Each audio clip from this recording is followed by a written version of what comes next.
গাইবান্ধার তীব্র তাপদাহে জনজীবন কার্যত বিপর্যস্ত। খা খা করছে সড়ক বিপাকে দিনমজুর ও সাধারণ মানুষ। অসহনীয় গরমে নেমে এসেছে নীরবতা আর ক্লান্তি। পরিস্থিতির বাস্তব চিত্র মানুষের কথাগুলো তুলে ধরতে গাইবান্ধা থেকে সরাসরি যুক্ত হচ্ছেন সহকর্মী কায়সার প্লাবন। প্লাবন, তীব্র তাপদাহ নিয়ে কি বলছে আবহাওয়া অফিস, জানাবেন। প্লাবন, আপনি কি শুনতে পাচ্ছেন? প্লাবন, তীব্র তাপদাহ নিয়ে আসলে কি বলছে আবহাওয়া অফিস, জানাবেন।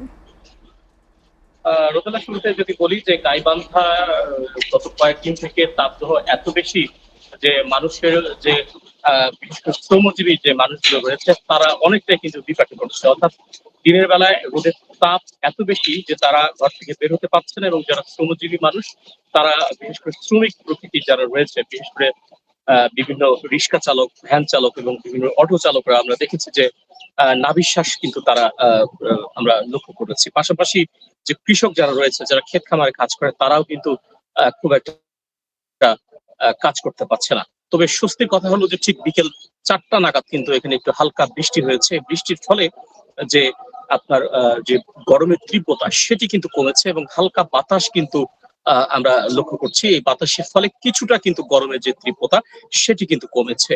আর আমাদের এখানে যেহেতু আবহাওয়া অধিদপ্তর নেই, রংপুরে আবহাওয়া অধিদপ্তর রয়েছে, আমরা তাদের সাথে যোগাযোগ করে যেটি কথা বলেছি, তারা আমাকে যেটি জানিয়েছে যে এই তাপদাহ আরো কয়েকদিন কিন্তু অতিবাহিত হবে।